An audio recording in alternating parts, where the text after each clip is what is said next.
Welcome back, listeners, to the next chapter of this unsettling tale.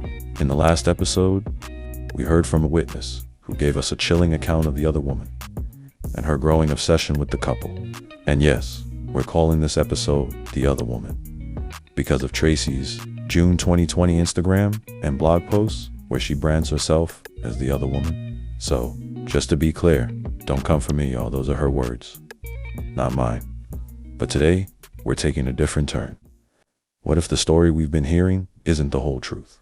It's starting to feel like there are a lot of holes in this narrative. And every time the story is retold, the details seem to shift.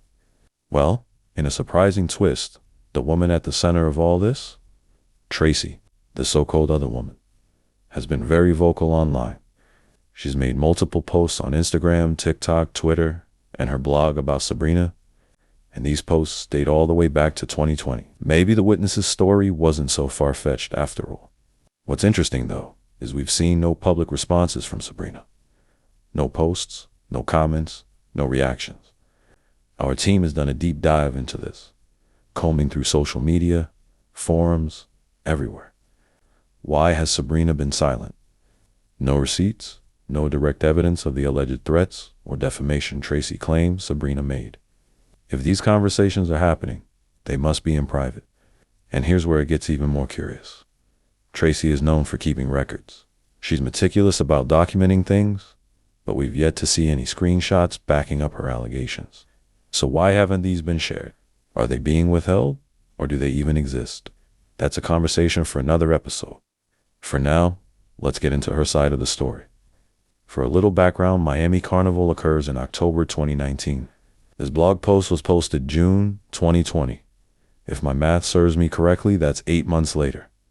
Keep listening, and you'll understand the significance of those dates. I'm going to play an excerpt from Tracy's blog post, where she calls herself the other woman.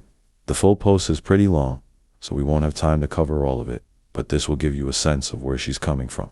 Over the weeks together, we spent a lot of time, whether it be with him at his home or his coming my way to spend time with me. We had some bumps in our very short journey. Finally sharing my space with someone after 4 years of solitude did come with its challenges. Discussions over why I maintained a loaded pistol in my home, how to interact with my pets for kids, and other major challenges and adjustments. What I did love is that when we communicated, I felt listened to and felt a strong desire to be understood. We communicated well during our friction points, discussed the future together, mulled over common goals and the challenges that came with military service. He and I kept a journal and participated in couples games that strengthened our communication and relationship in such a short amount of time. Things took a horrible downturn at Miami Carnival when the two of them had a verbal altercation on the road. Outside looking in, you would have thought the two of them were in a relationship. I was deeply disturbed by the amount of emotional involvement and embarrassed even more so because I was with 3 other women on this trip.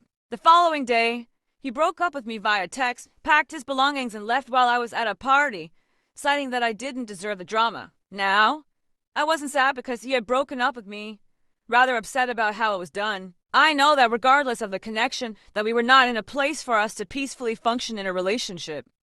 Wow. We all know how Tracy's version of neutral played out. Let's keep going.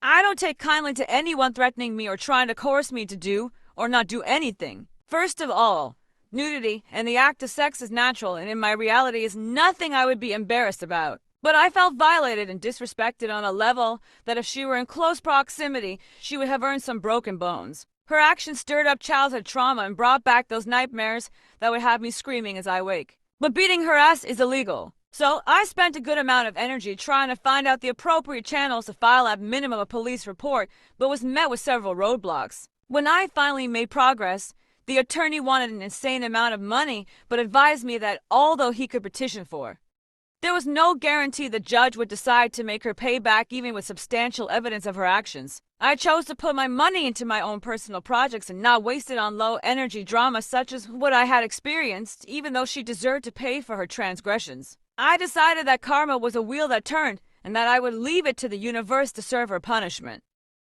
I'm going to pause it right here.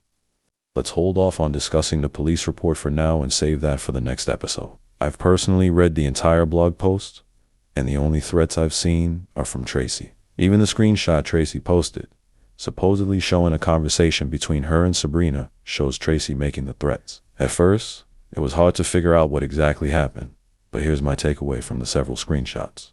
Sabrina's texts were short and direct. She told Tracy to stop texting and calling him. Tracy responded and insisted she would contact him whenever she wanted. Sabrina pointed out that if he truly cared, he wouldn't have shared her photos, and any man who respected her would have kept those private. Tracy escalated by threatening a harassment and revenge porn lawsuit. Honestly, I'm not a lawyer or anything, but I don't think that's how it works. As for threats of harm, Tracy claims Sabrina has made them, but her post is full of her own threats. Tracy's blog post says beating her ass is illegal, administering an ass whooping, and mentions keeping a loaded pistol in her home. It's clear from the blog that the threats are coming from Tracy. All right, y'all. Let's quickly go over a few more points before we wrap up. In hopes to squash the drama without administering a beatdown or reprimand of the law, I approached her directly on the matter to clear the air, primarily because I felt that maybe she didn't know my lens of the matter. I also wanted to avoid any additional drama, as she and I are both masqueraders that have jumped in at least 2 of the same bands that year. Who the hell wants to deal with that shit on the road? So there it is.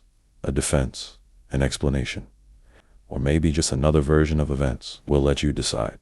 Honestly, this leaves us with more questions than answers. Like, how did they all meet?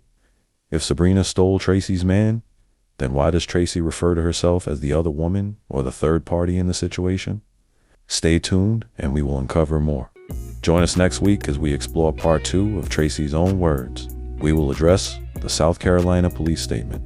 This was the police report that both Los Angeles County and South Carolina refused to make for Tracy. That's all for today. Thank you for joining us on this exciting journey. If you enjoyed this episode, please don't forget to hit that like button, subscribe to our channel to be the first to be notified of new episodes, and share this video with your friends. Until next time, keep it real and keep it authentic.